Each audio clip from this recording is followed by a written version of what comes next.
350 పైపులు తీసారండి. అంటే 2 కిలోమీటర్ల లోపు తీసారు. 2100 పైపులు భూమిలో ఉన్నవి పైకి తీసి కొత్త పైపులు వేయాల్సిన పరిస్థితి. అటువంటిది 350 పైపులు తీశారు. మరి ఎంత స్లోగా ఉందంటే 10% వర్క్ జరిగింది ఇక్కడ 90 రోజులకి. మరి రాబోయే 60 రోజుల్లో ఇంచుమించు 90% పని జరగాల్సిన పరిస్థితి. హైదరాబాద్ మెగా కంపెనీ నుంచి 1400 MS పైపులు రావాల్సిన పరిస్థితి. 2 లైన్లు వేస్తారు. ఆ పైపులు రావాలి. పైపులు వచ్చిన తర్వాత మళ్ళీ ఆ పైపులకి ఈ సిమెంట్ కాంక్రీట్ తో మళ్ళీ ఈ ఐరన్ మెష్ చేసి కాంక్రీట్ తో మళ్ళీ తయారు చేయాలి ఈ 1400 పైపులకు కూడా. అదే రకంగా ఈ పైప్ లైన్ అంతా క్లియర్ చేసిన తర్వాత దాంట్లో మళ్ళీ శాండ్ ఫిల్లింగ్ చేసి లెవెలింగ్ చేసి పైపు ఒక్కొక్కటి దించి వెల్డింగ్ చేయాలి. అసలు ఇంకా ఇక్కడ కొత్త పైపులే రాలేదు. ఈ యొక్క సిమెంట్ కాంక్రీట్ మెష్ వేయడానికి ఆ పని ప్రారంభించలేదు. ఇక్కడ 3.5 కిలోమీటర్లు 3 పైపు లైన్లు అంటే 2100 పైపులు తీయాల్సింది 350 పైపులు తీశారు. అదే రకంగా ఇక్కడ ట్రాన్స్ఫార్మర్లు రిపేర్ గానీ ఏమీ లేదు. ట్రాన్స్ఫార్మర్లు మొత్తం దొంగలు పట్టిపోయారు. సబ్ స్టేషన్ మొత్తం ఆధునీకరణ చేయాలి. పంపులు గానీ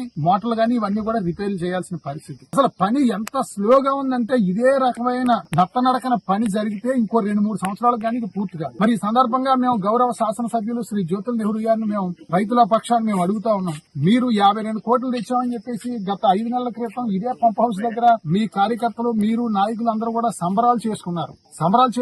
సంతోషం. కానీ తెచ్చిన గ్రాంట్ సకాలంలో ఇన్ టైమ్ లో పూర్తి చేయించాల్సిన బాధ్యత ఎమ్మెల్యే గారి మీద ఉంది. మరి 3 నెలల నుంచి ఇక్కడ పని జరుగుతూ ఉంటే మీరు ఒక్కసారైనా సరే పర్యవేక్షణ చేశారా ఇక్కడికి వచ్చని చెప్పి ఎమ్మెల్యే గారిని అడుగుతా ఉన్నాం. ఈ పని యుద్ధ ప్రాతిపదికన రాత్రి పగలు జరగాల్సిన పనిది. ఎందుకంటే 2 నెలల్లో మనం నీరు ఇవ్వాలి. ఎట్టి పరిస్థితుల్లో కూడా 37,000 ఎకరాలకి.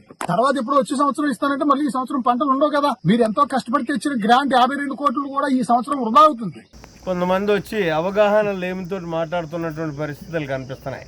ఇక్కడ వచ్చి 50 పొక్కులను బంద్ చేయాలి, ఇది ఇంకా 3 సంవత్సరాలకు కానీ ఇది అవదు, అదిగో శంకుస్థాపన ఇదిగో శంకుస్థాపన అంటున్నారు. పని అసలు పైపులే మొదలెట్టలేదు అని చెప్పి చెప్పడమే కాకుండా ఇదేదో డిపార్ట్మెంటల్ లోపం కానీ నా లోపం కానీ కూడా ఒక ఆరోపణ చేసినటువంటి పరిస్థితి. ఎవడైనా మంచి జరిగేటప్పుడు దాన్ని ప్రోత్సహించాల్సినటువంటి అవసరం ఉంటుంది. ప్రోత్సహిస్తే ఆ ప్రోత్సాహంతో పనిచేసే వాళ్ళు ఇంకా ముందుకు వెళ్ళి పనిచేసేటటువంటి పరిస్థితి ఉంటుంది. ఈ వర్క్ అంతా ఆ వర్క్ కు సరిపడేటువంటి మిషనరీని తెచ్చి వాళ్ళు పెట్టుకుంటారు. అక్కడ ఆ విమర్శించే వాళ్ళకి కూడా చెప్తున్నారు.